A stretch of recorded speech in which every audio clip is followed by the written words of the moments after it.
So, Cheyenne, it's day 2 of the Summer Fast Track. How's it going? Oh my gosh, so much fun. Yeah? Learning a lot, going over scripts, learning all new sorts of ways to move our voice, to ask questions. Just really great. Awesome. Thank you. So, Gideon, this is day 1 of breaking it down. How'd it go? It was amazing. Yeah. All right. I like the little details of voice acting. Yeah, like the little nuances on how to like say things. Like you could say a sentence, but you can make it a run-on. You can say a question, but then make it a statement. So stuff like that. I love it. Yeah. Nice. All right. Awesome. Thank you. All right.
Honestly looking forward to taking more classes. I'm looking forward to the advanced classes, the professional classes, the career classes. I'm looking forward to getting started.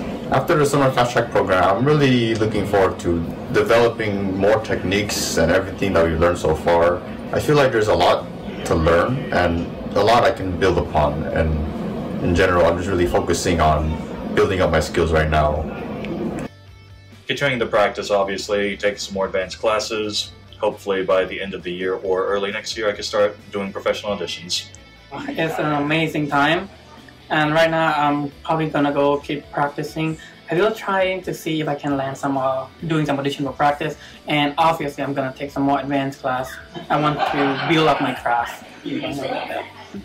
My favorite part of the program was the characters. I was really nervous at first, but then once we started getting into it and we did the characters in action, it was so much fun. And honestly, learning about the toys, I didn't even know the toys were voices, and now I do, and now I think I could do that. So honestly, great program all around. Commercial. It was very much tied with character work for me. I think I'm used to the idea that it is very common to see just okay ads versus ads where people have actually poured a lot of effort and creativity, not necessarily in the creation of them, but like in the performing of them, in the acting of them, in the voicing of them. Because I feel like after a point, things start to blur together a lot. It's hard to really pick out ads from one another. So it was really interesting to see what techniques people use to avoid that kind of pitfall of sounding all samey and like. And also, it was just nice to be able to deconstruct them further. It's kind of an interesting little hobby, I'd say. I'd say my favorite part was learning so much in the techniques, and there's so much behind it that you never really would have thought of. And then also making all these wonderful friends that I have today. The booth. Being inside the booth is great. It's feel at home. I feel secure. I love being in there. Nice. Yeah. Every time we go in the booth, I was so happy. Thanks, Sally. Cool. Look out for me in a few months. I just wanted to say, you know, I was pretty nervous to go for this at first, but then, you know, I'd say life is too short to stay in your comfort zone. So, like, if there's something you think you want to do, just go for the risk, and life will move along with you. Summer Fast Track, it's definitely a life-changing experience this past 3 weeks. We have so much information just going on ahead, and And voiceover is like a delightful things. I really like eager to go on even more. So it's great. It's great. Yeah.